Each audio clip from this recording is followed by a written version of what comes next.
आदरणीय मेरे प्रिय दोस्तों और भक्तों, आज भक्तमाल से कलयुग में प्रेम की प्रधानता प्रकट करने वाले भक्तों का वृत्तांत आपके समक्ष रख रहा हूँ।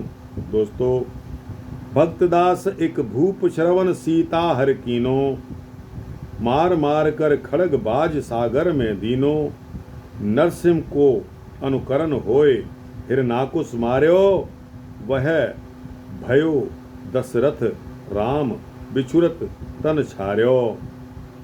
कृष्ण दाम बाधे सुने तेह छन दियो प्राण, संत साखी जाने सब प्रगट प्रेम कल युग प्रधान। संत साख जाने सब प्रगट प्रेम कल युग प्रधान। लोग कहते हैं और संतजन इसी बात के साक्षी हैं कि कलयुग में केवल प्रेम से ही भगवान प्रकट होते हैं। अतः प्रेम ही प्रधान है। भक्तों का दास कुलशेखर नाम का एक राजा था। उसने रामायण की कथा में रावण द्वारा श्री सीता जी का हरण जब सुना, सुनते ही उसे आवेश आ गया और वह तुरंत हाथ में तलवार लेकर घोड़े पर चढ़कर मारो मारो चिल्लाता हुआ दौड़ा और घोड़े को समुद्र में कुदा दिया। दूसरे एक प्रेमी भक्त ने नरसिंह लीला के अनुकरण में नरसिंह बनकर हिरण्यकशिपु बने हुए व्यक्ति को सचमुच मार डाला। पुनः रामलीला में उसी भक्त ने दशरथ बनकर श्री राम जी के वियोग में अपने शरीर का त्याग कर दिया। श्री रतिवंती बाई ने श्री भागवत को कथा में सुना कि माता यशोदा ने रस्सी से भगवान श्री कृष्ण को बांधा था। ऐसा सुनते ही अपने प्राण त्याग दिए। इन भक्ति चरित्रों से कलयुग में प्रेम की प्रधानता प्रकट और सिद्ध होती है। दोस्तों, उन्हीं में एक भक्त श्री कुलशेखर जी, जिनका मैंने अभी आपको बताया कि भक्तों का दास कुलशेखर नाम का राजा था। उसने रामायण की कथा में रावण द्वारा श्री सीता जी का हरण सुना। जैसे ही सुनते ही वह आवेश में आ गया और तुरंत हाथ में तलवार लेकर घोड़े पर चढ़कर मारो मारो चिल्लाता हुआ दौड़ा और घोड़े को समुद्र में कुदा दिया। दोस्तों, कोल्लीनगर केरल के राजा दृढ़व्रत बड़े धर्मात्मा व्यक्ति थे, किंतु उनके कोई संतान नहीं थी। उन्होंने पुत्र के लिए तप किया और भगवान श्री नारायण की कृपा से द्वादशी के दिन पुनर्वसु नक्षत्र में उनके घर एक तेजस्वी बालक ने जन्म लिया। बालक का नाम कुलशेखर रखा गया। ये भगवान की कौस्तुभ मणि के अवतार माने जाते हैं। राजा ने कुलशेखर को विद्या, ज्ञान और भक्ति के वातावरण में इतना संवर्धित कर दिया।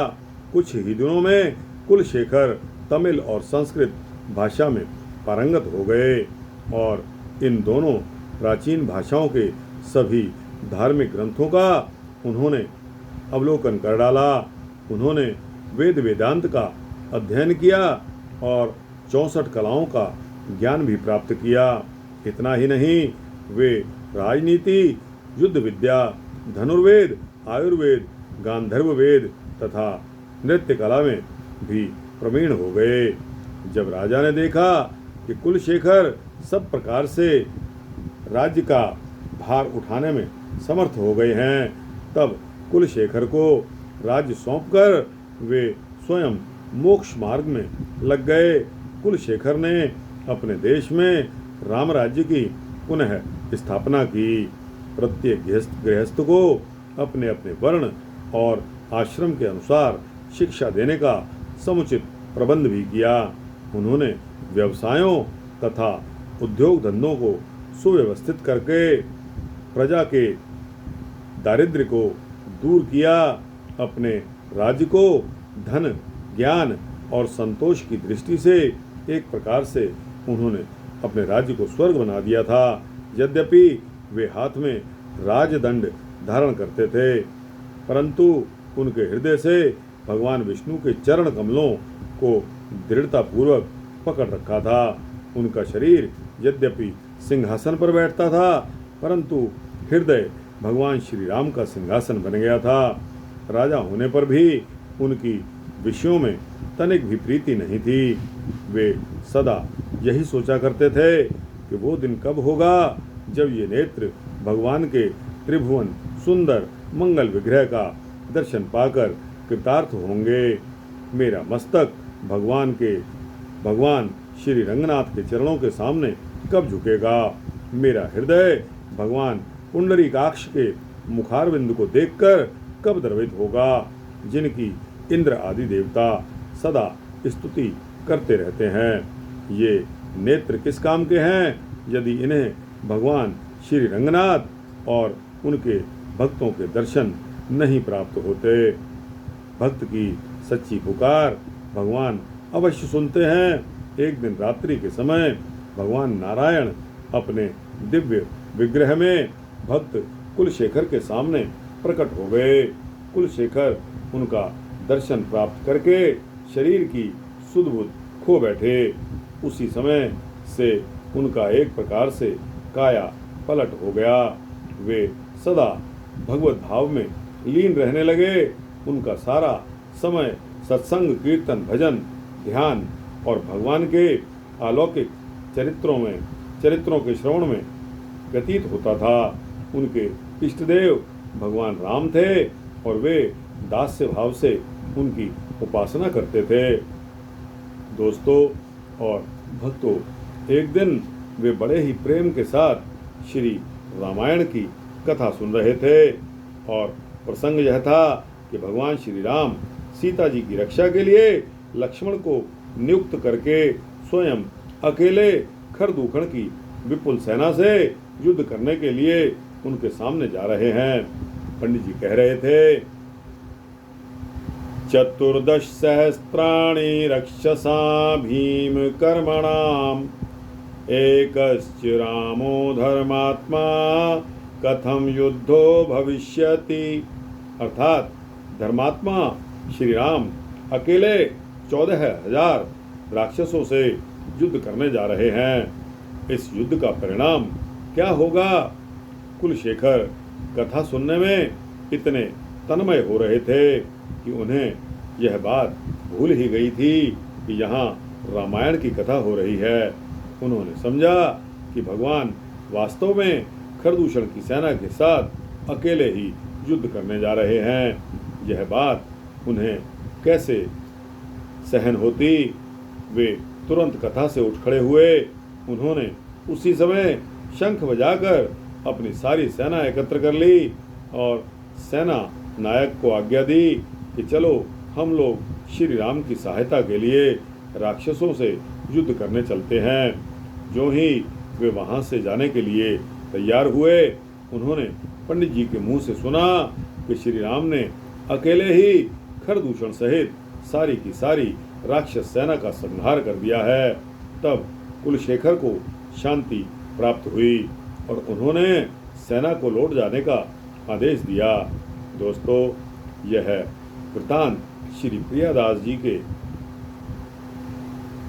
कवित्व में कुछ कुलशेखर के इस भक्ति भावना को अपने कवित्व में प्रियादास जी ने इस प्रकार वर्णन किया है, आपके समक्ष रख रहा हूँ।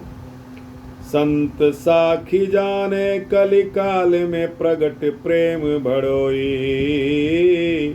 असंत जाके भक्ति में अभाव है। हो तो एक भूप राम रूप तत्पर महाराम, ही की लीला गुण सुने करि भाव है। विप्र सो सुनावे सीता चोरी को न गावे, हियो खरो भरी आवे वह जानत स्वभाव है। पर्यो द्विज दुखी निज सुवन पठाए दियो, जाने ना सुनायो भर मायो कियो घाव है।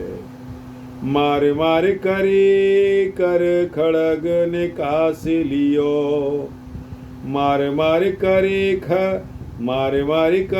कर खड़ग निकास लियो, दियो घोरो सागर में सो आवेश आयो है। मारो याहि काल दुष्ट रावण बिहाल करो, पावन को देखो सीता भाव दृग छायो है।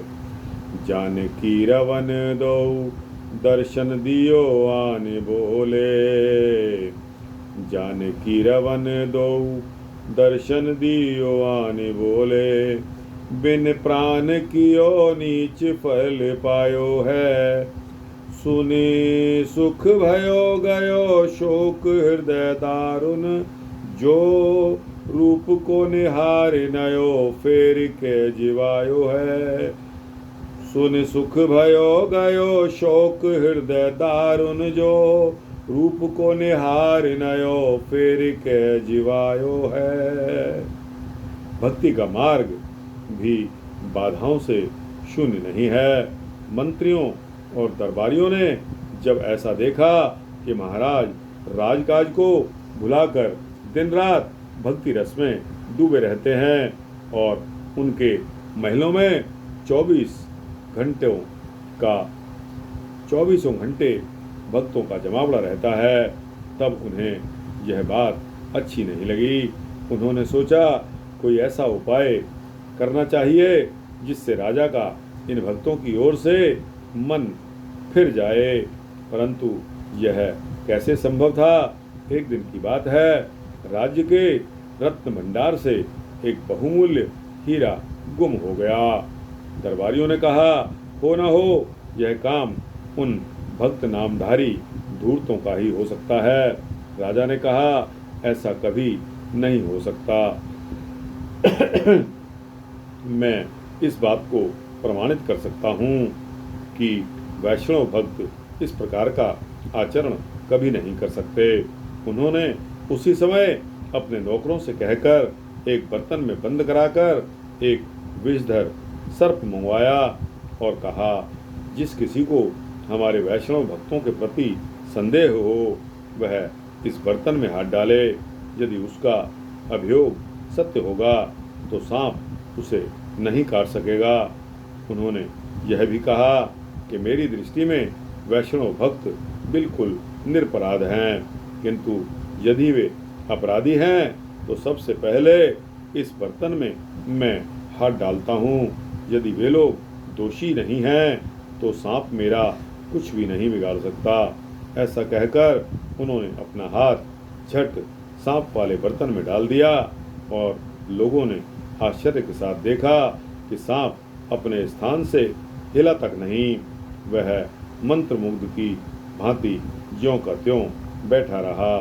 दरबारी लोग इस बात पर बहुत ही लज्जित हुए और अंत में वह हीरा भी मिल गया। उधर कुलशेखर तीर्थ यात्रा के लिए निकल पड़े और अपनी भक्त मंडली के साथ भजन कीर्तन करते हुए भिन्न भिन्न तीर्थों में जाकर घूमने लगे। वे कई वर्षों तक श्री रंग क्षेत्र में रहे। उन्होंने वहाँ रहकर मुकुंदमाला नामक संस्कृत का एक बहुत सुंदर स्तोत्र ग्रंथ रचा, जिसका संस्कृत जानने वाले आज भी बहुत आदर करते हैं। इसके बाद ये तिरुपति में रहने लगे और वहाँ रहकर इन्होंने बड़े सुंदर भक्ति रस से भरे हुए पदों की रचना की। इन्होंने मथुरा, वृंदावन, अयोध्या आदि कई उत्तर के तीर्थों की भी यात्रा की और भगवान श्री कृष्ण तथा श्री राम की लीलाओं पर भी कई पद लिखे। तो दोस्तों, यह वृतांत आपके समक्ष श्री कुलशेखर जी का है, जो कि भक्ति रस से ओतप्रोत थे। दोस्तों, यह वृतांत यहाँ समाप्त होता है। आपको कैसा लगा? अच्छा लगा हो तो इसको लाइक और शेयर करते हुए अपने दोस्तों, भक्तों, मित्रों, जिज्ञासुओं तक पहुंचाना। कमेंट सेक्शन में अपनी राय भी अवश्य देना। और दोस्तों, इस चैनल को सब्सक्राइब कर देंगे तो आपको इसी तरह के सूक्ष्म भक्ति वृत्तांत मिलते रहेंगे। जय भक्त कुलशेखर जी की जय। श्री राम, जय श्री कृष्णा, जय श्री राधे कृष्णा, जय श्री सीता रामचंद्र भगवान की जय।